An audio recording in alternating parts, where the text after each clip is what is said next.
Hey guys, how you doing? It's the 5th of December 2025. I've just woken up from a prophetic dream. This is Acts 2:17 in the Bible. Please pray about this. I'm going to get straight into the dream. I'm going to get into the second part of the dream first, as I remember that the most clearest. I was driving a vehicle with 3 seats, all right? There was myself driving, there was someone in the middle, and next to that person was my twin brother Jamie at the end. As we were driving in from like being off grid into a city, and we reached a checkpoint. Now, while we were at this checkpoint to the city, I was thinking this is 617 or 677 went through my head. I was thinking this, and I was sort of like voicing my thoughts out loud, like this is 671 or something. And then the lady was like, no, this is 666. Very stern and very firm the way she said that to me. And there was this lady wearing black uniform, and I saw a black sniper rifle, and I believe there may have been black handguns and stuff. It was a checkpoint, like a military checkpoint. But the people weren't wearing army clothes, they were wearing black clothing, okay? She walked over to me and she started speaking to me, and she said, I need to check your head and your hands. And she was looking all over my head and all over my neck and my hands. And as she was looking over me, there was another man who was a part of them at this checkpoint. He started looking over my brother. Now, I was really worried about my brother in the dream because I was thinking he doesn't have any tattoos. I was thinking about tattoos, right? And then suddenly the lady said to me, she pointed at me and she said, he is self-baptized or something. And in my dream, I knew that meant like I was safe. And then there was like, but this is what I was thinking. But I was really, really worried about my twin brother. The dream stopped there. So let's go back to the first part of the dream. I was driving into a city. Again, it's exactly the same thing, right? And it was a checkpoint, and there were different people there this time, but they were wearing black clothing, and I believe they had weaponry. And what I saw was those that did not have the mark 666 were being taken away in like a bus, like you know those American buses, the American school buses, the yellow ones. It was like one of those buses, but it was in black. They were being taken away. I can't say where they've been taken away to. I have to share exactly what I saw in the dream, but they were taken away. As I woke up from the dream, I was talking to someone, and as I was sharing my dream with that person before I shared it with you, I felt sharp pains go through my hand here. And as I was explaining the dream, I got shivers through me, okay? I believe this to be a confirmation. Please pray about this. To me, it's very clear what the dream means. You need to read all relevant Bible verses exactly as they are for yourself. I am going off memory here. So, driving into the city, it was a 666 checkpoint. If you didn't have it, you were taken away on an American-style school bus, but it was painted black.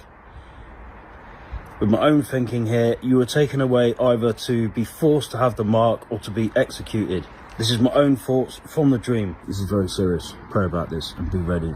Again, very seriously, please pray about everything in my dream. Pray about this.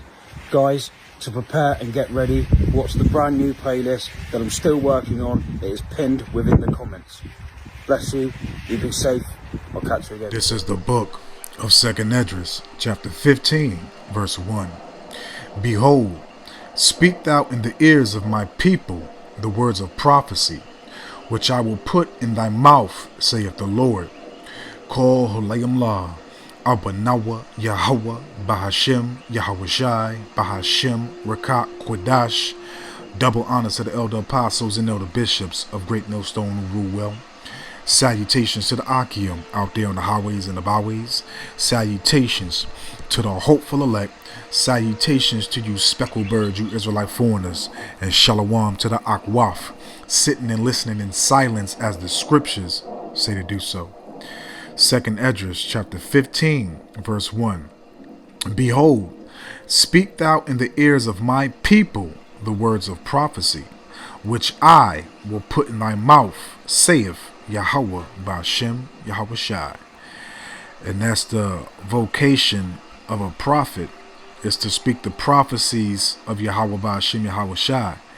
And with the prophets conducting themselves in the prophecies of Yahweh Ba'ashem Yahweh Shai, they also have the spirit of Yahweh Shai, because we know the testimony is the spirit and prophecy of Yahweh Shai HaMashiach, and that's what we're looking forward to in these last days, is for prophecies to come to life and literally occur and walk off of the pages of the Bible. Okay, because the more prophecies that are accomplished, the more prophecies that the Lord brings forth, the closer we are to salvation, the closer we are to getting out of this hellhole. Okay, and what this man saw in this vision is that Joel chapter 2 and also Acts, of the Lord pouring out his spirit and giving people visions for the very near future to come, man. And basically everything that he spoke about is of the scriptures, man. Okay, plain as day, man. Going to the checkpoints, trying to enter into a city, because it's going to be a lot of mayhem, chaos, okay, lawlessness, etc., man. Okay, people are going to take justice, vengeance into their own hands. Okay, it's going to be a crazy world, man. But we're commanded to speak prophecy. Okay, to meditate thereof, of the prophecies, because again, the more the prophecies are activated, accomplished, okay, brought forth, the closer we are to salvation, the closer we are to redemption, man. Okay, and we have to be patient. We have to suffer patiently. So let's grab this. It's gonna be a quick hit. Abanawa Ratazah, Habakkuk chapter 2, and I'm gonna read verse 3. For the vision is yet for an appointed time, but at the end it shall speak and not lie. Though it tarry, wait for it, because it will surely come, it will not tarry. So everything that is spoken, ordained, and promised by the Lord, Yahweh Ba'ashem Yahweh Shai, is going to be accomplished. It's not a lie. We have to wait for it, but it shall surely come, man. And it shall surely come in our lifetime, man. It's not going to be 50, 70, 100, 200, 300, 400, 1,000 years from now.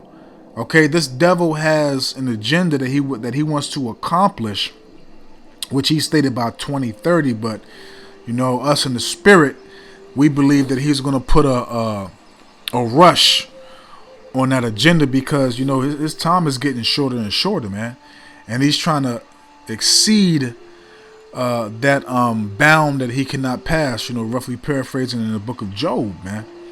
Okay, but the prophecies are always working in the Lord's favor. Okay, whether the adversary, the heathen, the wicked, think they're accomplishing something, they're moving forward, they're actually moving forward for the Lord's agenda. Okay, point blank period, man. So the visions that is spoken, which is the prophecies in this Bible, shall surely come to pass, and we just have to patiently suffer and wait. Okay, period, man. And that also comes with what? Trust, faith, belief. Okay, all these things, man. But let's jump to what he said. Let's back it up. Which we back everything up, which we can go further more, but like I said, I want to do a quick hit on this. Got to get the class up here soon, so let's jump back to second Esdras real quick, and let's jump to the same chapter 15, but let's go to verse. Let's start off at verse 17. Second Esdras chapter 15, verse 17. A man shall desire to go into a city and shall not be able. And as you heard him state and say that they were in exile from society, and they wanted to go back into the city, to the city, for whatever reason, the Lord had it go in this vision, in this dream. Okay, but you know, it was a checkpoint. It was a checkpoint to basically see, more than likely, if they had conformed and submitted to the new governing order, which is the NWO, that is going to be pushed here in the very near future, man. Okay, and as he stated before the clip went off, he said he felt a real intense pinch in his hand, and he said, you know, also too, that the military person, let's say it like that, the military person was checking his hands, his throat, and his forehead and his face. Okay, but more than likely, basically attempting to see if he had taken the mark. Okay, and again, as he said, you know, before the video went off, he felt a sharp pain in his hand, which is probably that RFID MICROCHIP,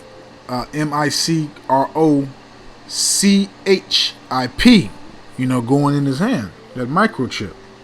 Okay, but again, 2 Esdras 15 verse 17, a man shall desire to go into a city and shall not be able, because again, you're going to have to get to those checkpoints. You're going to have to be able to submit to the new orders, the new guidelines. Verse 18, for because of their pride, the city shall be troubled, the houses shall be destroyed, and men shall be afraid. So it's going to be all mayhem, chaos out here on the streets.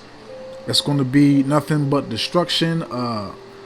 Again, a lot of lawlessness, a lot of, as they say, survival of the fittest, only the strong survive, etc., man, because, again, that's a part of this man's agenda to bring forth famine, pestilence, to have people suffer. You know, he order out of chaos. Verse 19, a man shall have no pity upon his neighbor. Okay, and you know, the love for many is already waxing cold. Okay, but it's going to be to a point. It's not going to be no thought. It's not going to be no bargaining. It's not going to be no talking. Everybody's going to be for themselves, man. Everybody's going to be worried about their family, man.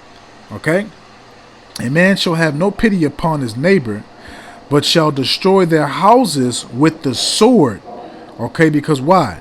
And spoil their goods, okay, because of the lack of bread, lack of water, lack of resources to survive, okay, the things that your body needs to continue to function, food, okay, because these things are going to become scarce, okay, because again, it may be a part of their plan to cause this mayhem, to get everybody to submit to their new structure, but it's really the judgment and will and pleasure of Yahweh Hashem Yahushua.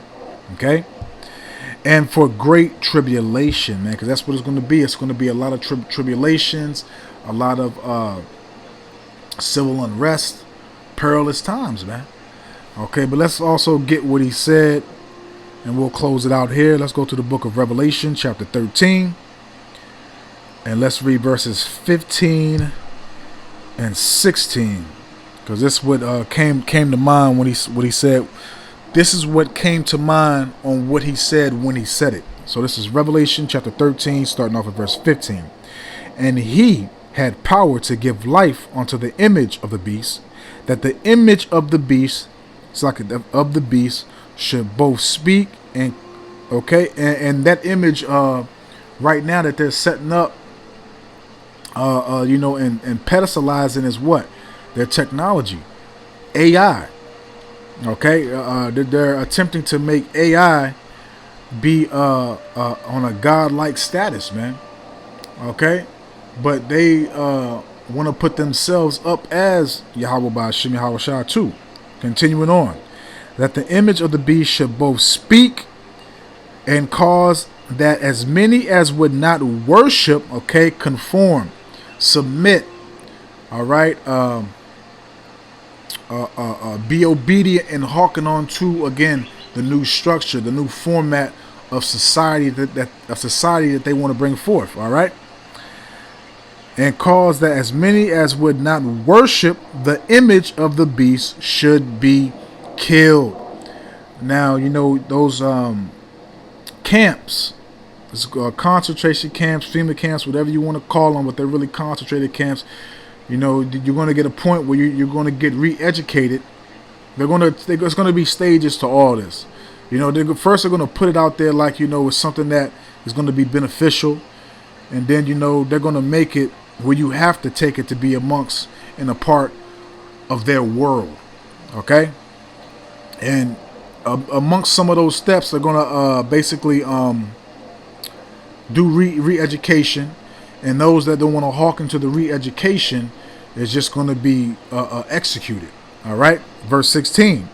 And he calls of all, okay, all, both small and great, okay, both small and great, rich and poor, okay, the poor, because the middle class is really no more. So the poor, the rich, okay, both small and great, free and poor. So like a rich and poor, free and bond, and even, you know, even to be outside of a penitentiary or a federal penitentiary is still, you're still in bondage, man. You just have a little bit more liberty to do more than actual prisoners in the jail cell. Okay, but you're still in bondage. Free and bond to receive a mark in their right hand or in their forehead, like he stated. They was examining his hands and his face, his neck, and all that. Okay, and as he said right here, he might already pass it, but he said he felt a sharp pain in his hand. So that's more than likely he probably got the incision. He probably got the mark. Okay? But hey, man, the Lord is showing forth that the beloved elder apostles are hard, elder apostles on down, and elder bishops been right about this, man. Okay? Point blank period, man. Because this man wants to control everything, man. And with technology like that, man, as soon as you say something wrong, they can shut you down and out from society, man. And also, it's going to come with a social credit score like they have over there in China right now, man. So basically, they want your nuts in a sling. They want to have you in complete dominion and in submission in their hands, and so they can control everything. So Lord willing, I hope and I pray that this was edifying, uplifting, and informative to the true, sincere Aki and Wa'akwaf. So with that, I'm just going to say, Shabbat Shalom.